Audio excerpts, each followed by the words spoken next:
ભગવાન નારાયણ કહે છે કે હું તમારો પતિ અહીંયા તમારી પાસે હોવા છતાં પણ તમારું મન બીજામાં લાગ્યું છે, તમારું મન ઘોડામાં લાગ્યું છે, અને એ માટે થઈ અને જાઓ, હું તમને શ્રાપ દઉં છું કે તમે આ ધરતી ઉપર જઈ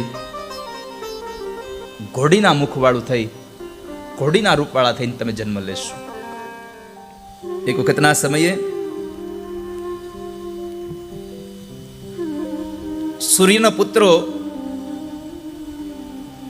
સૂર્યનો દીકરો રેવંત નામનો એક હતો, અને જગતમાં વિખ્યાત હતો રેવંત. એ રેવંત પોતાની પાસે રહેલા જે અશ્વ હતા એમાં ઉચૈશ્રવા નામનો એક અશ્વ, જે સમુદ્ર મંથનમાંથી નીકળેલો, ઉચૈશ્રવા નામનો એક અશ્વ લઈ અને એના ઉપર આરૂઢ થઈ અને ભગવાન નારાયણના વિષ્ણુ લોક તરફ જાય છે. આજે કથાઓ જે છે ને, આજની કથાઓ માયા બહુ પ્રબળ છે. મેં ગઈકાલે વાત કરી હતી કે માયા પ્રબળ એટલી છે કે મોટા મોટા પુરુષોને નથી છોડતી. અરે જેણે સંસારનો ત્યાગ કરી દીધો છે, જેણે જંગલમાં જઈ અને પંચાગ્નિથી જે તપે છે, એવા સાધુને નથી છોડતી.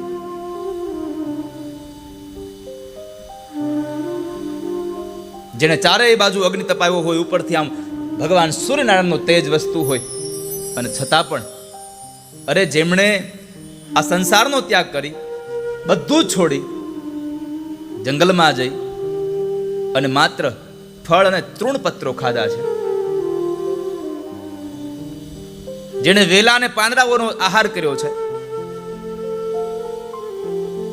એવા ત્યાગીને પણ જો માયા ન છોડી શકતી હોય તો આ સંસારમાં પાણીપુરી પીઝા ખાઈ અને ક્યાંથી છોડી શકે છે? માયા બહુ પ્રબળ છે.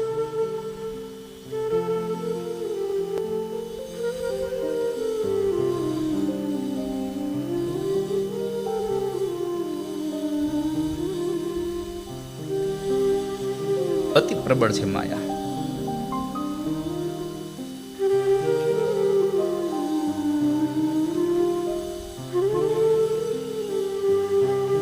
ભગવાન આદિ શંકરાચાર્ય મહારાજ લખ્યું, અગ્રે વહની પૃષ્ઠે ભાનુ કરતલ ભિક્ષા સમર્પિત જાન. જેણે હાથમાં એક ભિક્ષાનું પાત્ર લીધું છે, ચારે બાજુ અગ્નિ તપાયો છે, અને આ પંચાગ્નિમાં જે તપે છે, શું કામે? ભગવાન આદિ શંકરાચાર્ય મહારાજ કહે છે એને આ બધું કરવાની જરૂર શું? તો કહે છે એના મનમાં એક માયા જાગી છે કે સમાજના લોકો મને મોટો તપસ્વી માને, એટલા માટે બધું કરે છે.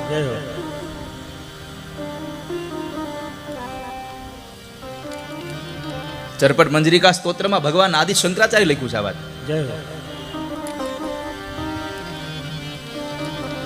કે આવું તપે, જો આ ત્યાગીને પણ આ માયા ન છૂટતી હોય તો આપણને ક્યાંથી છૂટવાની હતી? સુંદર મજાનો એક અશ્વ લઈ અને વૈકુંઠ તરફ જાય છે, અને બરાબર જ્યારે વૈકુંઠ તરફ જાય છે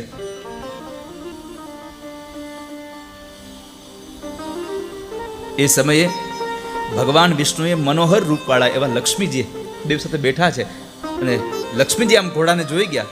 અશ્વ સાથે જે રેવંત નામનો જે આવે છે ને, પોતાનો અવચેશ્રવા હતો, અશ્વ હતો, એકદમ તેજોમય અશ્વ, એટલે લક્ષ્મીજી અશ્વને જોવે છે. ભગવાન વિષ્ણુ લક્ષ્મીજીને કહે છે કે હે પ્રિય, જુઓ તો ખરા, કામદેવ જેવું રૂપ લઈ અને રેવંત આવી રહ્યો છે. પણ લક્ષ્મીજી કઈ જવાબ ના આપ્યો. ભગવાને વારંવાર પ્રશ્ન કર્યા, છતાં પણ લક્ષ્મીજીએ કોઈ ઉત્તર ના આપ્યો. અને ત્યારે ભગવાન નારાયણ એમ કહે છે કે સુલોચના, તમે શું જોઈ રહ્યા છો? તમે એક માત્ર ઘોડાને જોઈ અને તમે એમાં મોહિત થઈ ગયા. છતાં પણ જ્યારે લક્ષ્મીજી ઉત્તર ના આપ્યો, અને ત્યારે ભગવાન એમ કહે છે કે મારા આટલા વખત પૂછવાને લઈ છતાં તમે જરા મારા પ્રશ્નનો જવાબ નથી આપ્યો, મને હોકારો નથી આપ્યો, મને પ્રત્યુત્તર નથી આપ્યો. કારણ તમારું ચિત્ત છે એ રમણ કરવા લાગ્યું છે. એટલા માટે પેલું કહું છું કે તમારું ચિત્ત જ્યારે રમણ કરે છે એટલે તમે રમા નામથી ઓળખાશો. બીજું, તમારી અંદર ચંચલતા આવી છે અને ચંચલતાના કારણે તમે ચલા નામથી પણ પ્રખ્યાત થશો. અને ઈ સરદારજી લખ્યું છે, ચલા ચપલા ચા મુંડા ચંડા.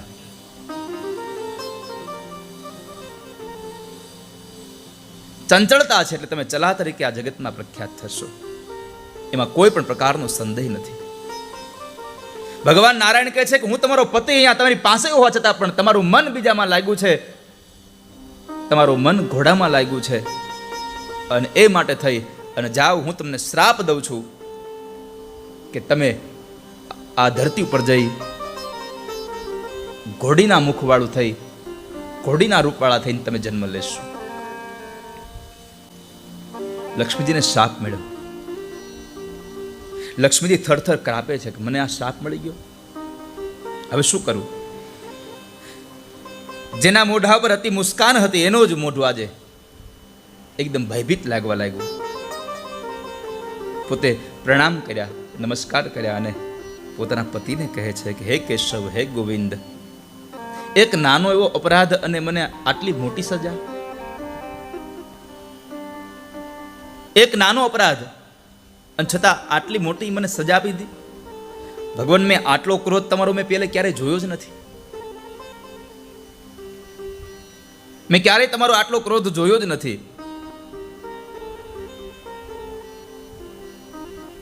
સદૈવને માટે મેં તમને શાંત જોયા છે. આજના દિવસે મારા પ્રત્યેનો શાશ્વત અને સહજ જે પ્રેમ હતો એ ક્યાં જતો રહ્યો તમારો? ક્યાં ગયો તમારો પ્રેમ?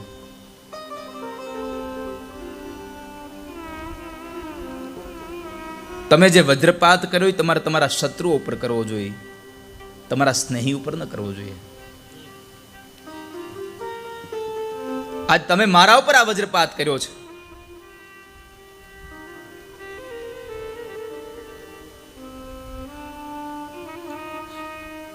મારા પર કૃપા કરો,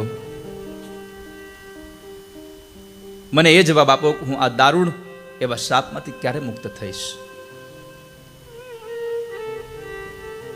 મારા પર કૃપા કરો. ત્યારે ભગવાન નારાયણ કહે છે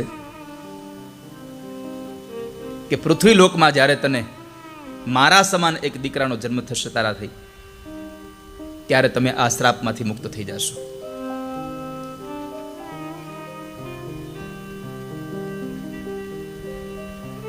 આ બાજુ પેલો રેવંત જે ચાલ્યો આવે છે, એ રેવંત પણ ભયભીત થઈ ગયો કે ભગવાન નારાયણે આટલો મોટો શ્રાપ આપી દો લક્ષ્મીજીને, કદાચ હવે મને ન આપી દે સાથે શ્રાપ. એટલે પોતે ભગવાન પાસે ન ગયો, દૂરથી જ ગયો, ભગવાનને પ્રણામ કરી. અને આપણે રોજ એ જ કરીએ છીએ ને, આપણે ભગવાનના મંદિર પાસેથી ગાડી લઈને નીકળી જાય, ત્યાં ઊભો રહેવાનો સમય આપણી પાસે હોતો નથી. હા, જ્યારે ગાડી નહોતી ત્યારે બહુ સમય હતો, 15 મિનિટ ઉભા રહેતા, આંખી બંધ કરી કરી માયગા જ કરતા. જેવું મળી ગયું એટલે પછી કોણ હું ને કોણ તું.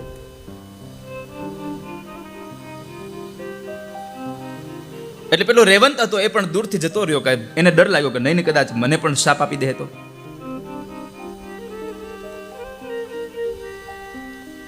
ત્યાર પછીના સમયમાં લક્ષ્મીજીએ ભગવાનને પ્રણામ કરી પોતે મૃત્યુ લોકમાં આવે છે.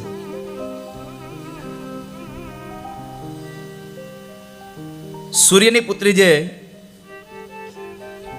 યમુના અને તમસા નદી છે, અને એમનો બેનો જે સંગમ છે, કે જ્યાં લોકોના મનોરથ સંપન્ન થાય છે, એવી જગ્યાએ આવી અને આ લક્ષ્મીજીએ ખૂબ એવું તપ કરવાનો પ્રારંભ કરે છે. કઠોર તપશ્ચર્યા કરી એમને, ભગવાન મહાદેવને યાદ કર્યા છે, પરમાત્મા શિવજીને યાદ કર્યા કે હે ભગવાન, મારું કષ્ટ નિવારો, મારું કષ્ટ નિવારો. કહેવાય છે કે 1000 દિવ્ય વર્ષ સુધી માતાજી ઉપાસના કરી છે ત્યાં લક્ષ્મીજીએ. 1000 દિવ્ય વર્ષ. અને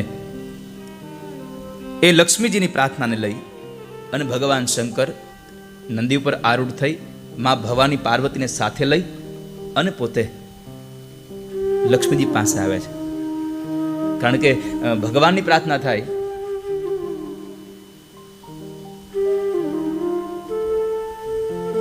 પરમાત્મા છે ને એક કરુણાનો અવતાર છે.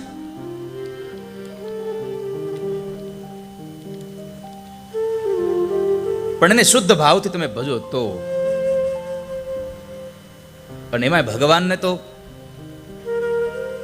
શુદ્ધ ભાવથી ભજો એટલે તત્કાળ તમને ફળ આપી દે. અહીંયા આગળ માં લક્ષ્મીજીએ ભગવાન શિવની ઉપાસના કરી અને શિવજી પ્રસન્ન થયા. શું કામ પ્રસન્ન થયા? એનો સ્વભાવ ભોળો છે. ભગવાન મહાદેવ લક્ષ્મીજીની એક સાધના માત્રથી નદી પર બિરાજમાન થઈને આવ્યા છે. હે મહાભાગા, તમે શા માટે વ્રત કરો છો? શા માટે આટલું બધું તપ કરો છો? તમારા પતિ સ્વયં તમામ પ્રકારના મનોરથને સંપન્ન કરનારા છે, અને છતાં પણ તમે મારું તપ શું કામ કર્યું?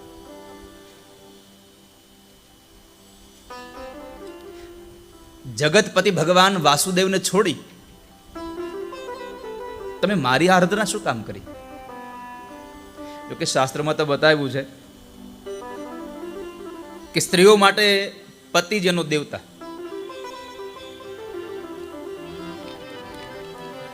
વેદોક્તમ વચનમ કાર્યમ નારીણામ દેવતા પતિ. વેદનું મંત્ર છે, વેદનું વાક્ય છે. આ વેદ વાક્ય છે કે નારીએ પોતાના પતિને ભગવાન સમજી અને એની સેવા કરવી, અને એ જ એનો સનાતન ધર્મ છે. પતિષુ સૃષણમ સ્ત્રીણામ ધર્મ એવ સનાતન. સ્ત્રીનો ધર્મ છે કે પોતાના પતિની સેવા કરવી, એ જ એનો સનાતન ધર્મ છે. ત્યારે લક્ષ્મીજી કહે છે, અને જે માણસે અહીંયા આપણા સમાજમાં પણ પતિવ્રતાનો બહુ મહિમા છે, અને પતિવ્રતા નારીમાં કેટલી તાકાત. બ્રહ્મા વિષ્ણુ ને મહેશ 3 દેવતાઓ આવી અને સાધુના પુરુષમાં આવીને એમ કહે કે તમે એમને ભિક્ષા આપો. માં ભિક્ષા આપવા માટે તૈયાર થયા, અને એ સમયે 3 દેવતા એમ કહે છે કે અમે આમ ભિક્ષા ન લઈએ, અમે ભિક્ષા લઈએ, તમે નિર્વસ્ત્ર થઈને જો ભિક્ષા આપો તો ભિક્ષા લઈએ. અને સ્ત્રીએ વિચાર્યું કે જો હું નિર્વસ્ત્ર થઈશ તો મારી પતિવ્રતાનો નિયમ તૂટી જશે, અને જો ભિક્ષા નહીં આપું તો મારા આંગણેથી આવેલો ભિક્ષુક પાછો જશે, અને મારા પતિએ કહ્યું છે કે આંગણેથી ભિક્ષુક પાછો ન જવો જોઈએ. અને ત્યારે પોતે પાણીની એક અંજલિ ભરી અને મન વચન કર્મથી એમણે ભગવાનને યાદ કરીને કહ્યું, મેં મારા પતિ સિવાય પરપુરુષને ક્યારેય મારા મનમાં પણ ક્યારેય જો પ્રવેશ ના આપી દીધો હોય તો આ 3 આવેલા જે પુરુષો છે એ 6 મહિનાના બાળક બને. કહેવાય છે કે બ્રહ્મા વિષ્ણુ ને મહેશ અનસુયાના એકમાત્ર પતિવ્રતાના વ્રતને લઈ અને 6 મહિનાના બાળકો બન્યા છે. અને એ પછી ભગવાન દત્તાત્રેય બનીને ફરી પાછા આવ્યા. આ તો દેવતાઓની વાત થઈ, પણ પતિવ્રતાનો એક પ્રસંગ બીજો બહુ સરસ બને કે પોતાના પતિની સેવામાં તાકાત કેટલી છે. આપ સૌએ રાજા ભોજનું નામ સાંભળ્યું હશે. આ રાજા ભોજના સમયની કથા છે. કવિ કાલિદાસ અને રાજા ભોજનો આ સંવાદ છે.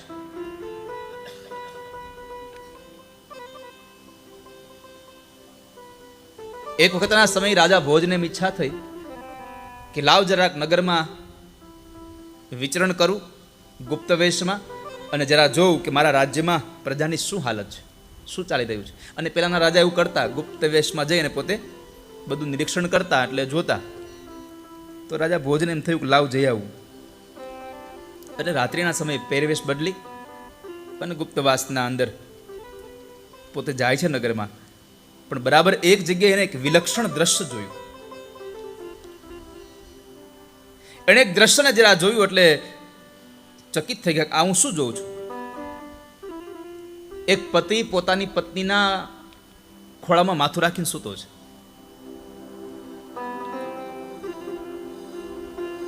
એ સ્ત્રીનું નાનું બાળક બાજુમાં સૂતું છે. ઠંડીનો સમય હતો એટલે બાજુમાં એક અગ્નિ પ્રજ્વલિત છે, તાપણું ચાલે છે.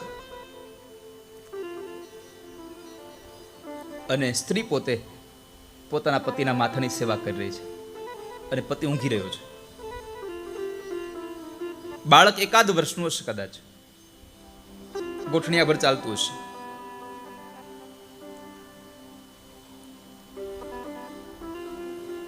રાજા આ દ્રશ્ય જોયે છે કે આ બાળક નીચે સૂતું છે, એનો પતિ એની પત્નીના ખોળાની અંદર માથું નાખીને સૂતો છે. આ શું છે બધું?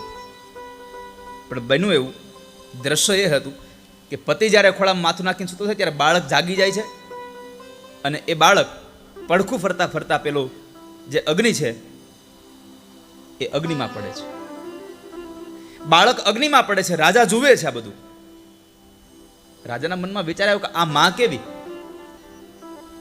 એનું બાળક અગ્નિમાં દાઝવા જઈ રહ્યું છે, બળી જવા રહ્યું છે, અને પોતે પોતાના પતિને પોતાના ખોળામાં ઊંઘાડીને પોતે આનંદ કરે છે. પતિવ્રતા નારી હતી. એમણે વિચાર્યું કે શું કરું, દીકરાને બચાવવું કે પતિને જગાડું? પરંતુ ઘણા વિચારો પછી વિચાર આવ્યો કે જો હું પતિને જગાડીને મારા દીકરાને બચાવવા જઈશ તો મારા પતિની જે સેવા કરું છું એ સેવા નષ્ટ થઈ જશે.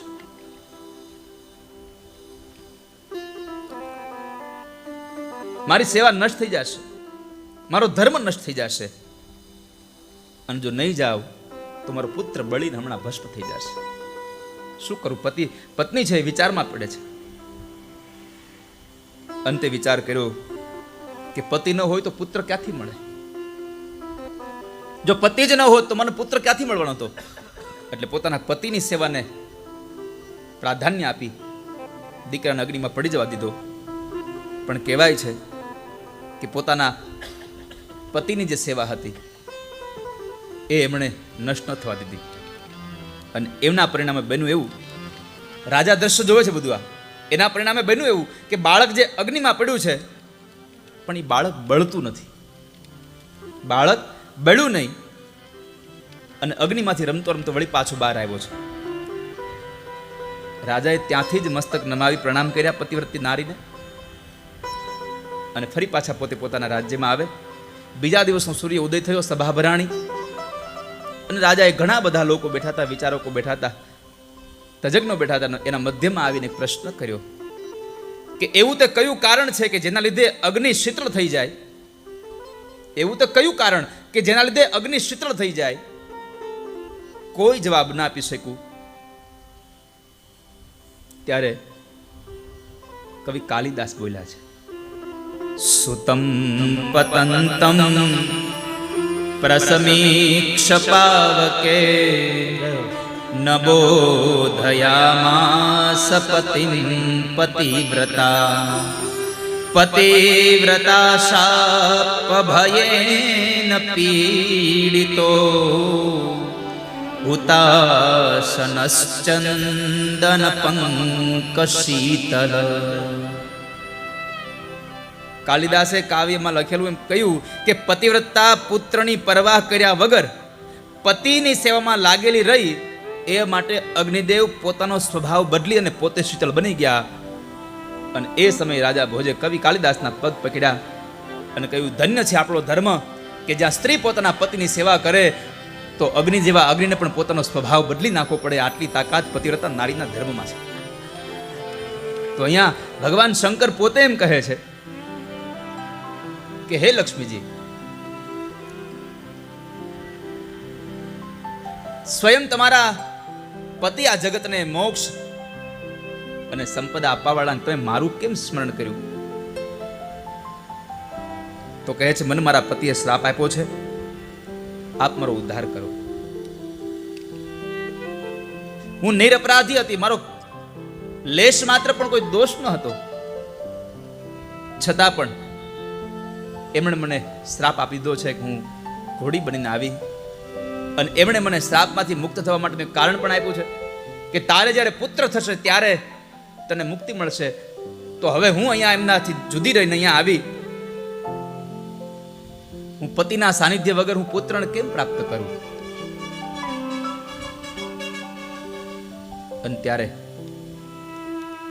ભગવાન શંકરે કહ્યું કે ચિંતા ન કરો દેવી, હું તમારા પતિ ભગવાન વિષ્ણુને મારી પ્રેરણાથી હું આ જગત ઉપર એને અશ્વનું રૂપ લઈને મોકલીશ, અને એમના દ્વારા તમને એક સંતાન થશે અને તમે શ્રાપમાંથી મુક્ત થશો. મારી પ્રેરણાથી એ અહીંયા આ જગત ઉપર અશ્વનું રૂપ લઈને આવશે, અને તમારો જે દીકરો છે એ આ સમગ્ર વિશ્વમાં, સમગ્ર જગતમાં નમસ્કાર કરવા માત્ર પાત્ર હશે, એવો તમને દીકરો થશે. અને એ દીકરાનું નામ થશે એકવીર, અને એનાથી જ હય વંશનો વિસ્તાર થશે આગળ જતા. પછી તો કહેવાય છે કે ભગવતી લક્ષ્મીજીને અશ્વરૂપધારી ભગવાન નારાયણ મળ્યા, એમનાથી સંતાન થયો એકવીર, હૈહવ વંશ આગળ ચાલ્યો. પણ ભગવાને કહ્યું કે તમે શ્રાપ મેળવો એનું મૂળ કારણ શું છે?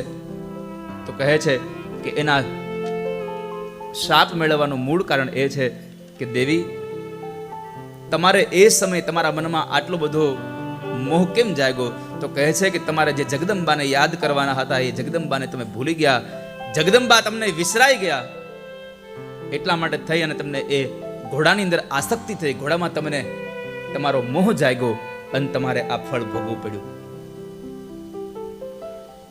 શિવજી છે ભોળા કૈલાસવાસી, શિવજી છે ભોળા કૈલાસવાસી, ભોળા ભાવે ભક્તિ કરો થાય રાજી કૈલાસવાસી. શિવજી છે ભોળા કૈલાસવાસી,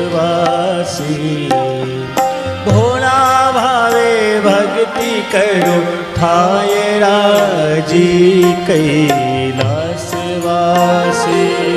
ઓ શિવજી છે ભોળા કૈલાસવાસી,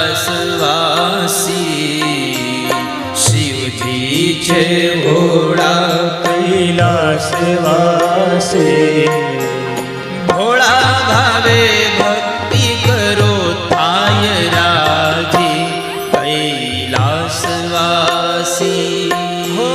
ભોળા ભાવે ભક્તિ કરો થાય રાજી કૈલાસવાસી. બેઠા સંસારના સુખ ત્યાગી, બેઠા સંસારના સુખ ત્યાગી, બેઠા સંસારના સુખ ત્યાગી, બેઠા સંસારના સુખ ત્યાગી. ભોળા ભાવે ભક્તિ કરો થાય રાજી કૈલાસવાસી. ભોળા ભાવે ભક્તિ કરો થાય રાજી કૈલાસવાસી. શિવજી છે ભોળા કૈલાસવાસી, શિવજી છે ભોળા કૈલાસવાસી,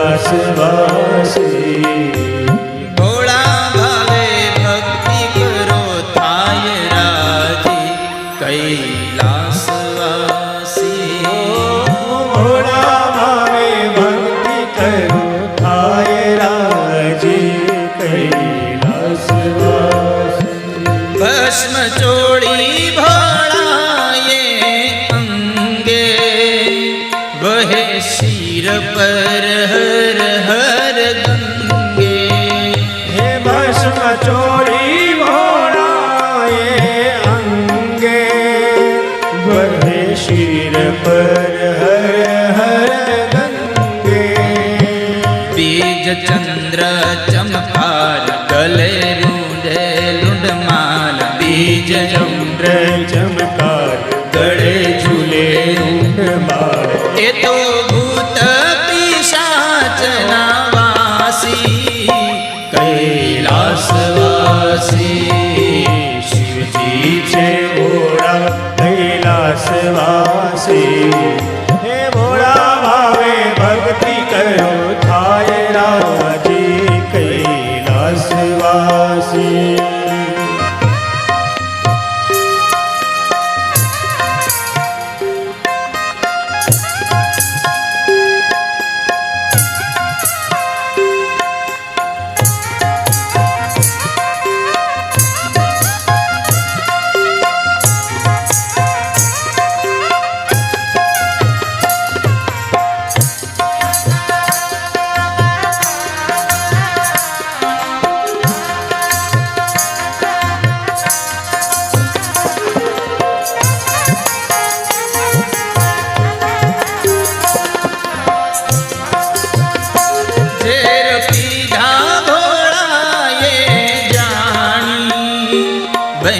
नीलकंठ पीना पानी।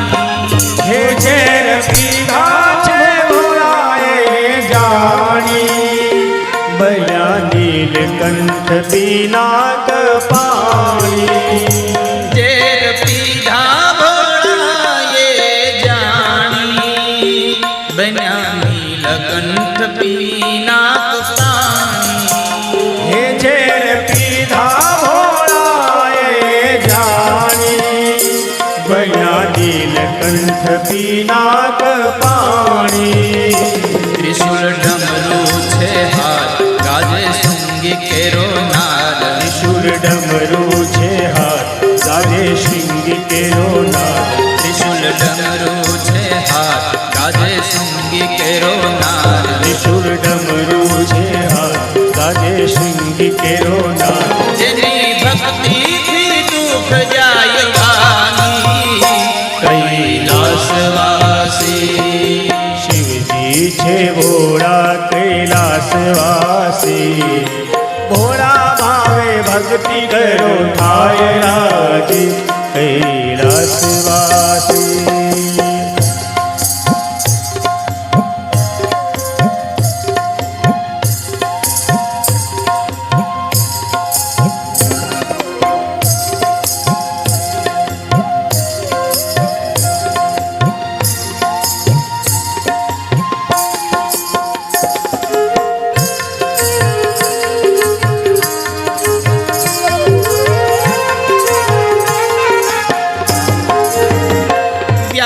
चरमनी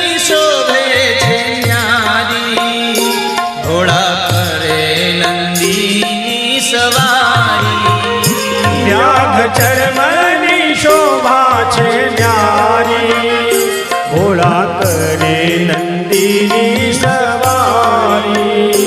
व्याघ्र चरमनी शोभा छे न्यारी, भोळा करे नंदीनी सवारी। व्याघ्र चरमनी शोभा छे न्यारी, भोळा करे नंदीनी सवारी। सजा सर्प शणगार मां पार्वती ना भरतार। सजा सर्प शणगार मां पार्वती ना भरतार। ए तो भक्तो हृदय में छे वाची कैलासवासी। शिवजी छे भोळा कैलासवासी। शिवजी छे भोळा कैलासवासी। भोळा भावे भक्ति करो थाय राजी कैलासवासी। बेटा संसार ना सुख त्यागी, बेटा संसार ना सुख त्यागी। भोळा भावे भक्ति करो थाय राजी कैलासवासी। કર થાય રાજી કૈલાસવાસી. નમઃ શિવાય ઓમ નમઃ શિવાય નમઃ શિવાય ઓમ નમઃ શિવાય. નમઃ શિવાય ઓમ નમઃ શિવાય નમઃ શિવાય ઓમ નમઃ શિવાય.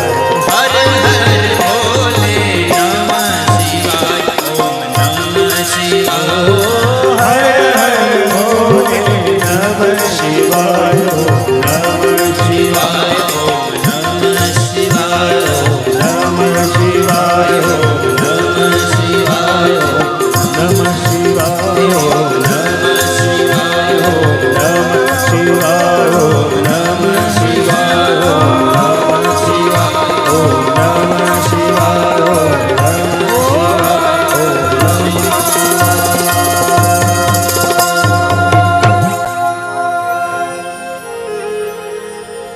ભોળા ભાવે ભક્તિ કરો થાય રાજી કૈલાસવાસી. ભોળા ભાવે ભક્તિ કરો થાય રાજી કૈલાસવાસી.